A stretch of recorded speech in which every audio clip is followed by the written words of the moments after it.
Hello. आपने काश की कहानी सुनी?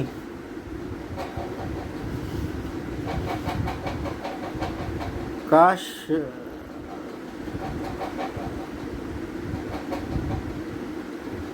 आज काश की काशी होने जा रहा है। हमारी फिल्म का नाम होगा काश की काशी।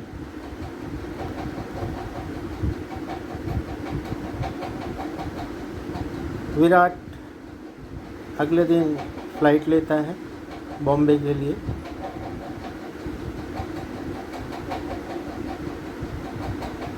वो फ़्लाइट में बैठा है, पास में दिखता है एक बुर्का पहने हुए, चश्मा लगाए हुए महिला एक सीट छोड़ के बैठी है। कोरोना के बाद का काल है, बीच की सीट खाली है। तभी उसे लगता है कि कहीं ये रूप तो नहीं। विराट पूछता है, कहता है, पुकारता है, रूप? बुरखे में से आवाज़ आती है, हाँ मैं रूप हूँ। तुम यहाँ कैसे? रूप बताती है, कमल को तुम्हारे चेक देने से उन्हें शक हो गया। उसने मुझसे बहुत मारा पीटी की। मेरा कोट फटा हुआ है, चेहरे पे निशान है, आंखें लाल हैं, इसलिए मैंने बुर्का पहना हुआ है, चश्मा लगाया हुआ है और मुझे उसने घर से निकाल दिया है।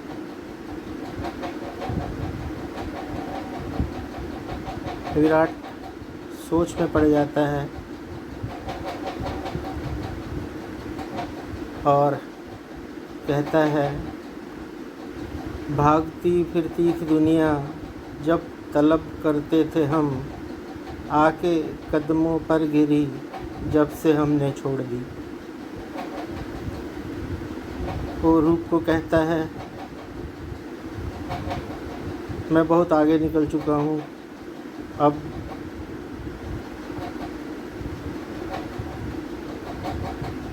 मेरा परिवार है,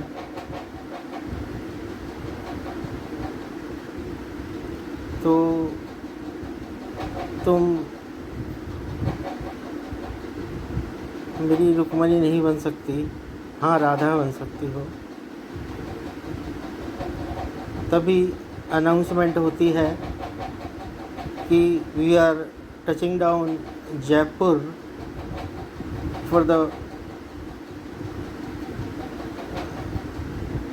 and passengers who want to get down at Jaipur, please be prepared।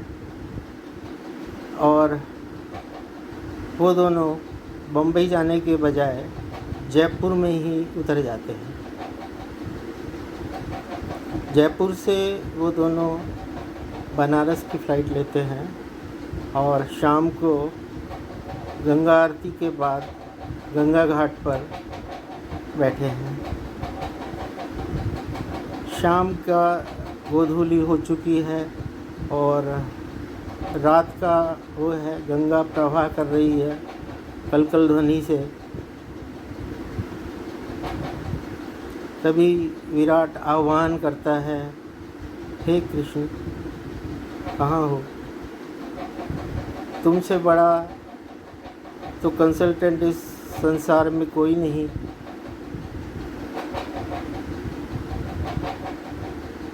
आओ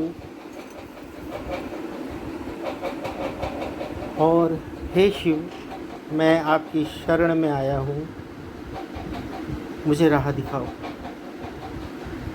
अचानक ही भोले बाबा कृष्ण के साथ प्रकट होते हैं। विराट कृष्ण को कहता है, हे कृष्ण, तुमने तो कहा था गीता में कि तुम मेरे पास आओगे तो मैं तुम्हें राह दिखाऊंगा। आज मेरे देश में इतनी बेरोज़गारी क्यों? तुमने तो कहा था कर्म करो। आज इतने नवयुवक हैं जो कर्म करना चाहते हैं मगर उनको राह नहीं मिलती। क्यों नहीं उनको राह दिखाते? क्यों नहीं आते? क्यों नहीं इस धरा पर आते? कृष्ण कहते हैं, हे विराट, मैं तेरे लिए ये संसार नहीं बदलूँगा। हाँ, इस संसार को देखने का तेरा जो नज़रिया है वो बदल सकता हूँ। मैं तेरे लिए कर्म नहीं कर सकता। मैं तेरे लिए गांडीव नहीं उठा सकता। ये गांडीव तो तुझे ही उठाना पड़ेगा। क्यों नहीं तुम ये काम करते? क्यों नहीं तुम बेरोज़गारों को राह दिखाते? क्यों नहीं उनको समझाते कि उन्हें कैसे करना चाहिए, आज की क्या अवस्थाएं हैं, उनके पास क्या क्या अपॉर्चुनिटीज़ हैं, उन्हें कैसे कैसे काम करना चाहिए? क्यों नहीं बताते? और तुम ये काम करो और कृष्ण चले जाते हैं। शिव बाबा कहते हैं, बेटा इतना विष समेटे हुए हो, इतना कष्ट समेटे हुए हो मन में। मैंने भी तो अपने गले में इतना विष समेटा हुआ है, तो क्यों नहीं कार्य पर लग जाता? मुझे तेरा आशीर्वाद है, तू मेरे पास आया है, तुझे आशीर्वाद है और तुम इस कार्य में लग जाओ, सफल होगे। और शिव अपने चले जाते हैं। विराट रूप को कहता है, देखो हम दोनों मोटिवेटर बन जाएंगे। हम अपने नवयुवकों को बताएंगे क्या क्या अपॉर्चुनिटीज़ हैं आज की डेट में, और तुम महिला समूह कैसे बनते हैं, कैसे FPOs बनते हैं, कैसे महिलाएं इकट्ठी हो सकती हैं, कैसे कार्य कर सकती है, तुम उस पर लगो। मैं तुम्हारा साथ दूंगा और हम दोनों मिलकर इस कार्य में शुरू करते हैं। विराट अपने ऑफिस में बैठा है। वो पहला अपना संदेश रिकॉर्ड करने की कोशिश करता है। Friends, today there are tremendous opportunities in India. Thanks to leadership of our Prime Minister and State Chief Minister Yogi ji, there are tremendous opportunities in India as well as in Uttar Pradesh. You can do lot of things, lot of opportunities are there. You see, there is a 80-20 principle in business. 20% of your businesses are good, rest 80% are just businesses, they don't give you profit. 80% of your manpower, your staff is 9 to 5, and only 20% are productive. 20% of your friends are real friends, rest 80% are just acquaintances. The same thing applies in businesses also. So far, due to the protection, due to the policies, people were chasing 80% of the opportunities, and 20% people were chasing it. So it was a cutthroat competition, malpractices, and all sort of things to just remain in the business. It was not so in the just after independence. You just visualize when Britishers left India, there were a lot of opportunities. Opportunities were plenty. They were not takers. 80% opportunity, only 20% taker. 1:4 ratio. Whatever somebody wanted, they took it. Birla ji opted for aluminium. Bajaj Saab opted for sugar. Tata opted for, of course they were already there, opted for steel in a big way. Somebody opted for electronics, and so on. And take it from me, after COVID, after the new policies, now India is going to be the world leader, and there are tremendous opportunities.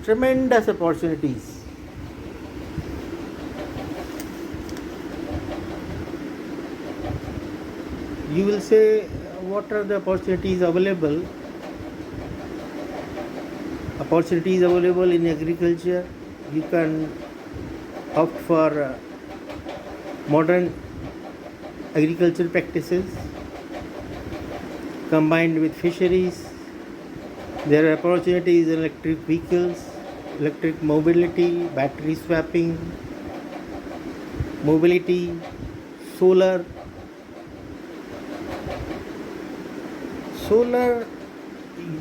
Europe is there is not much sun in Europe, so really they didn't much bothered about solar. But India is a sun country. Lot of money we are spending on our fossil fuel, and we can save that money, and there are vast opportunities in solar, ethanol production, pharmaceuticals, medical devices, food processing, feed, exports of fruits and vegetables, tourism, rail tourism, films. Ask anything, there are tremendous opportunities. UP has got excellent mangoes, Chausa, Daseri, Langda, but unfortunately we are not able to export it. There are reasons for that, and because there are no facilities, but government is open. You come here, put up your processing facilities, and sky is the limit. In rail tourism,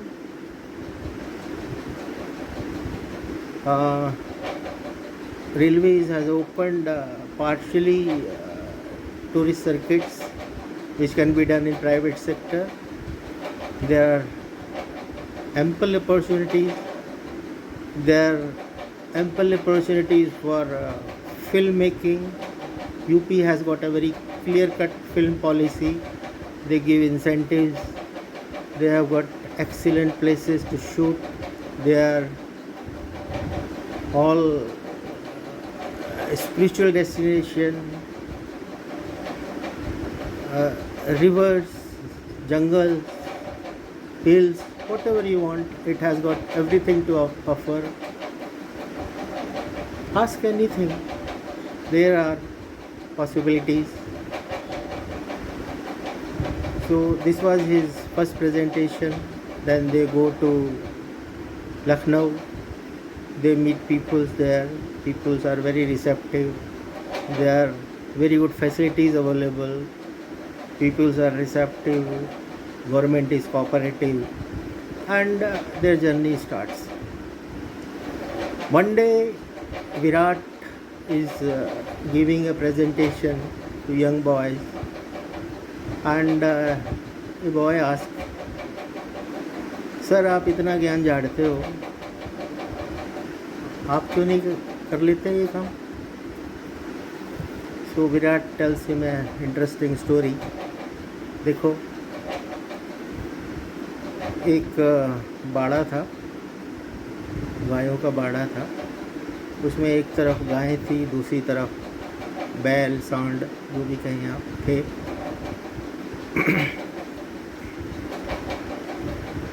तो young बछड़े भी थे. Young बछड़े, बीच में एक तारों का partition लगा हुआ था.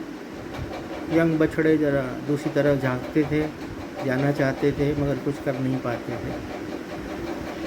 वहीं पर आपको शायद अच्छा लगे ना लगे, वहाँ पर एक बूढ़ा सांड बैठा हुआ था. तो एक यंग बछड़ा, टीनेज बछड़ा कूदने की कोशिश कर रहा था, कर नहीं पा रहा था. तो उसने पूछा क्या हुआ? उसने कहा सर मैं उधर जाना चाहता हूँ. मैंने कहा ठीक है, मैंने कैलकुलेट किया है, आज से तीसरे दिन जो हवा की वेलोसिटी होगी इतनी होगी, हवा की डायरेक्शन ऐसे होगी. तुम ऐसा करना, वहाँ से दूर से दौड़ते हुए इस एंगल से आना और छलांग लगा देना, तुम दूसरी तरफ पहुँच जाओगे. उसने कहा ठीक है, मैं कोशिश करता हूँ, मगर आपने क्यों नहीं किया ये काम? कहते हाँ मैंने भी किया था, मगर इस प्रोसेस में जब मैं कर रहा था तो मेरे बॉल्स कट गए. So I have become a consultant and motivator also. ऐसा नहीं है कि आप ही सब काम करें, आप निमित्त हैं औरों को भी काम कराने के लिए. तो यह है हमारी काश की काशी. उनकी जर्नी चलती रहती है अनंत दूर तक, फार एंड बियॉन्ड बाय ज्योति स्वरूप. ये हमारी फिल्म यहीं ख़त्म होती है, काश की काशी. और आज 13 अप्रैल 2022 का दिन है.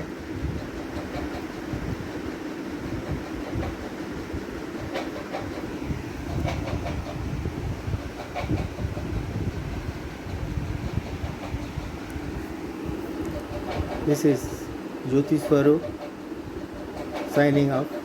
Thank you. Take care. Bye bye.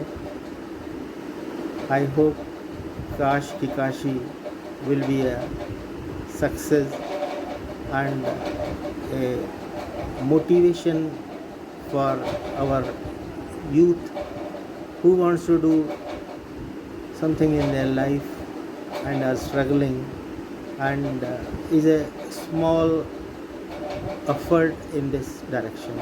Thank you. Bye. Take care. Okay. Gananayak तू सिद्धि विनायक विनायका तू धनदायक तू वक्रतुंड तू एकदंत तू गुणाधीश तू धूम्रवर्ण तू लंबोदर तू गजानना तू श्री गणपति तू गज वक्र तू बालचंद्र तू वरद विकट तू श्री गणेश तू विघ्नराज तू सुख करता तू दुख हरता तू गणाधीप तू उमासूत तू गणाधीश तू मूळारंभ तू विघ्नहर्ता तू सैन्य भरता तू आशा पूरक तू मंगलदाता शुक्लांबर तू मूषक वाहन गणनाथा तू ज्ञान विनायक बुद्धिदाता गजवदना तू वंदन तुझला हे. Hello, I am at Kurukshetra. and this is Virendra Rathore, and his tea shop name is कोई दीवाना कहता है. He is on YouTube also, and people call him, he'll tell himself. Over to Virendra. नमस्कार वीरेंद्र जी. वीरेंद्र जी अपने बारे में कुछ बताइए. देखिए, हिंदी की कविताएं लिखता हूँ और एक सफ़र ऐसा तय करने की कोशिश कर रहा हूँ जिसका सकारात्मक प्रभाव बड़े दूर तक पहुँचे. कोशिश ये है और युवाओं के माध्यम से अपनी इस कोशिश को बड़ा करना चाहता हूँ. और आज अंकल जी कुरुक्षेत्र आए थे दिल्ली से अपने किसी स्वास्थ्य के पर्पज़ को लेकर के, और मेरा सौभाग्य है कि आज मुझसे मिलना हुआ, तो मैं इसे अपनी खुशकिस्मती कहूँगा. और अगर मैं अपने बारे में बताऊँ तो मैंने अभी MA हिंदी विषय से पूरी की है, B.Ed शुरू करी है और नौकरी की तलाश है, नौकरी नहीं मिल पाई है, लेकिन पिछले 5 वर्षों से मैं मंचों पर हिंदी की कविताएं पढ़ रहा हूँ. तो एक कोशिश की भांति हूँ और ये समय तय करेगा कितना कामयाब होता हूँ, लेकिन इतना ज़रूर है कि बड़ा काम कर रहा हूँ. अपनी छोटी सी एक कविता जो भी थोड़ा जो एक बार नहीं कोई बात नहीं, मैं गर्म के साथ. होल्ड करिएगा. जी.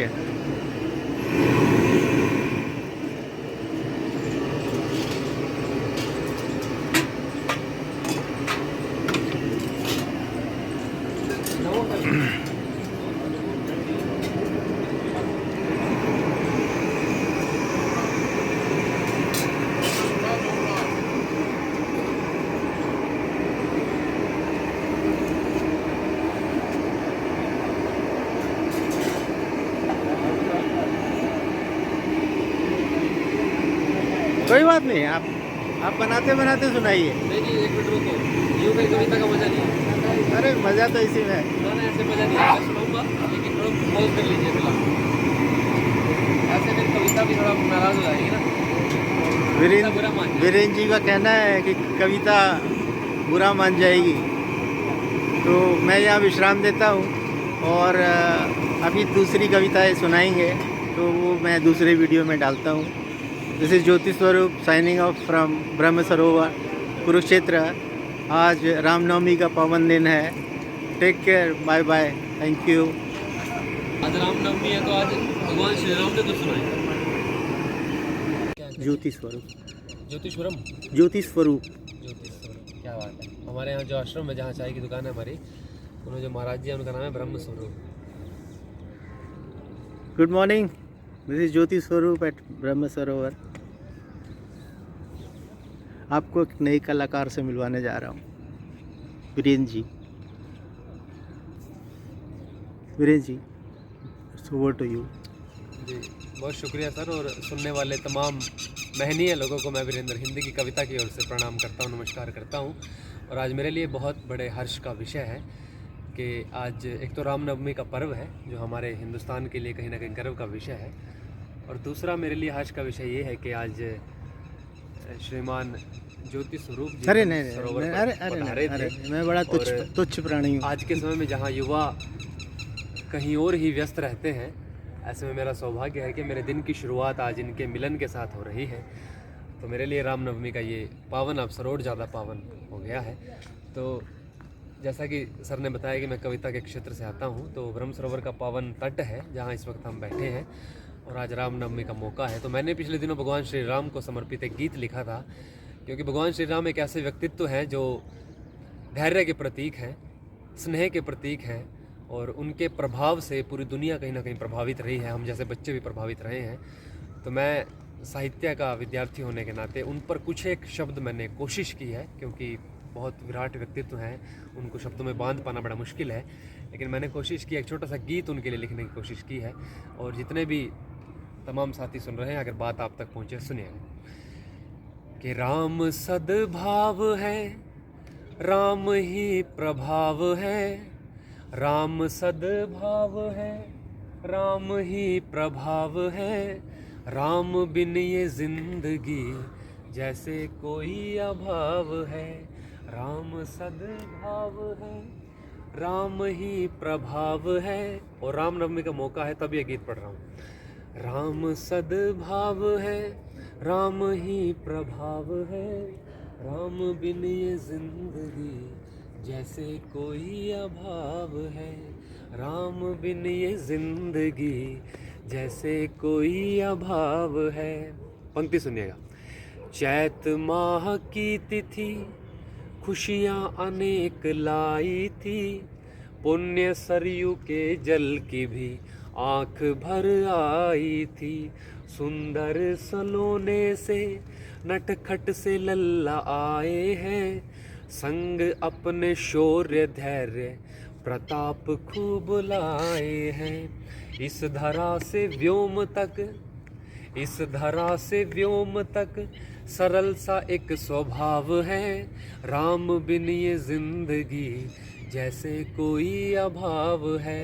राम सद्भाव है, राम ही प्रभाव है, राम बिन ये जिंदगी जैसे कोई अभाव है, राम बिन ये जिंदगी जैसे कोई अभाव है। बहुत बहुत शुक्रिया, बहुत बहुत बहुत सुंदर, बहुत सुंदर। राम हमारे पूजनीय हैं, हमारे अनुकरणीय हैं।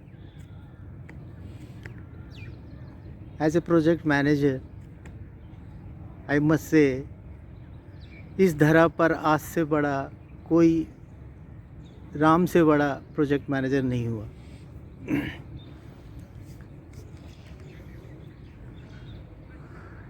What you want for a project? You need 3 things for a success of a project. You should have a blueprint, a clear blueprint. You should have resources and you should have manpower. If 3 things are proper, your project is doomed to be a success. Ram अपने महल से निकल गए, सिर्फ कांधे पर उनका धनुष, तन पर कपड़े नहीं, और जंगल में आ गए। One fine morning he got a project. Project था सीता कहाँ है। ना उनके पास ब्लूप्रिंट है, ना उनके पास रिसोर्सेज हैं, ना उनके पास मैन पावर है। ज़रा सोचिए उस महान प्रोजेक्ट मैनेजर को। आपकी भक्ति, आपकी किसी में भी हो, आप राम को किस रूप में देखते हैं, आज कोशिश कीजिए राम को एक प्रोजेक्ट मैनेजर के रूप से देखने की। उनके पास ब्लूप्रिंट नहीं था, उनको नहीं पता सीता कहाँ है, मगर उन्होंने ब्लूप्रिंट तैयार किया। उनके पास रिसोर्सेज नहीं थे, सिर्फ एक धनुष था, तन पे कपड़े तक नहीं थे, उन्होंने रिसोर्सेज तैयार किए। उनके पास मैन पावर नहीं थी, कोई मैन पावर नहीं थी। उन्होंने मैन पावर को ट्रेंड किया, उन्होंने अपनी मैन पावर बनाई। आज की डेट में हम कॉरपोरेट में काम करते हैं, हम कहते हैं we can do wonders, but हमारे वर्कर्स अच्छे नहीं हैं। मेरे पास प्रॉपर लोग नहीं है काम करने वाले, वरना मैं तो क्या से क्या कर दूँ। सोचो उस राम को जिसने बंदरों को, भालुओं को,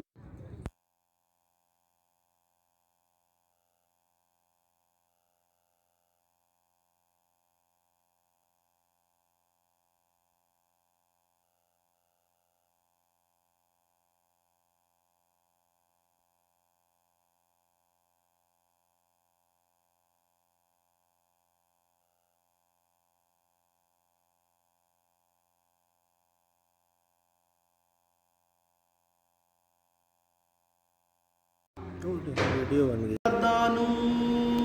तेरे हासियां नूं मेरी आसां च छड़ के ना जा।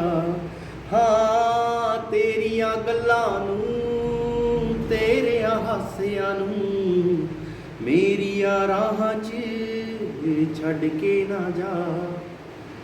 ए रब क्यों गुस्सा ए खबर ना मैनूं, अध विचाले तू छड़ के ना जा। हाँ ए रब क्यों गुस्सा ए खबर ना मैनूं, अध विचाले तू छड़ के ना जा। विच ना वे ਭੁਲਾਵਾਂ ਹਾਂ ਤੈਨੂੰ ਮੈਂ ਦੱਸ ਕੇ ਤਾਂ ਜਾ ਹਾਂ ਵੇ ਚੰਨਾ ਵੇ ਕਿਵੇਂ ਭੁਲਾਵਾਂ ਹਾਂ ਤੈਨੂੰ ਮੈਂ ਦੱਸ ਕੇ ਤਾਂ ਜਾ ਵੇ ਮੈਨੂੰ ਦੱਸ ਦੇ ਜਾਂਦੇ ਜਾਂਦੇ ਮੇਰੀ ਕੀ ਗਲਤੀ ਐਨਾ ਪਿਆਰ ਕੀਤਾ ਛੱਡਣਾ ਹੀ ਜੇ ਸੀ ਜੇ ਜਾਣਾ ਤੈਨੂੰ ਮਾਰ ਜਾ ਗੱਲ ਮੁੱਕ ਤਾਂ ਜਾਵੇਗੀ ਕਦੇ ਤਾਂ ਤੈਨੂੰ ਵੀ ਮੇਰੀ ਯਾਦ ਆਵੇਗੀ ਰੱਬ ਤੈਨੂੰ ਮੰਨਿਆ ਮੈਂ ਮੇਰੀ ਸੀ ਗਲਤੀ ਵੇ ਚੰਨਾ ਵੇ ਕਿਵੇਂ ਭੁਲਾਵਾਂ ਹਾਂ ਤੈਨੂੰ ਮੈਂ ਦੱਸ ਕੇ ਤਾਂ ਜਾ ਹਾਂ ਵੇ ਚੰਨਾ ਵੇ ਕਿਵੇਂ ਭੁਲਾਵਾਂ ਹਾਂ ਤੈਨੂੰ ਮੈਂ ਦੱਸ ਕੇ ਤਾਂ ਜਾ ਹੋ ਤੈਨੂੰ ਯਾਦ ਹੋਣੇ ਜਿਵੇਂ ਰਾਤਾਂ ਕਟਿਆ ਕਰਦੇ ਸੀ ਚੰਨ ਥੱਲੇ ਢਾ ਕੇ ਕੁਰਸੀ ਅਸੀਂ ਤਾਰੇ ਗਿਣਦੇ ਸੀ ਤੂੰ ਤਾਂ ਜ਼ਿੱਦ ਪਕੜ ਲਈ ਮੰਨਦਾ ਨੀ ਤੂੰ ਤਾਂ ਮੇਰੀ ਮੰਨਦਾ ਨੀ ਸੁਣ ਲੈ ਵੀ ਕਿ ਤੂੰ ਜੇ ਤੁਰ ਗਿਆ ਮੇਰੇ ਕੋਲੋਂ ਕੱਖ ਨਹੀਂ ਜ਼ਿੱਦ ਛੱਡ ਗੱਲ ਮੰਨ ਤੈਨੂੰ ਮਿਲਣਾ ਕੁਝ ਵੀ ਨਹੀਂ ਵੇ ਚੰਨਾ ਵੇ ਕਿਵੇਂ ਭੁਲਾਵਾਂ ਹਾਂ ਤੈਨੂੰ ਮੈਂ ਦੱਸ ਕੇ ਤਾਂ ਜਾ ਵੇ ਚੰਨਾ ਵੇ ਕਿਵੇਂ ਭੁਲਾਵਾਂ ਹਾਂ ਤੈਨੂੰ ਮੈਂ ਦੱਸ ਕੇ ਤਾਂ ਜਾ वेरी गुड।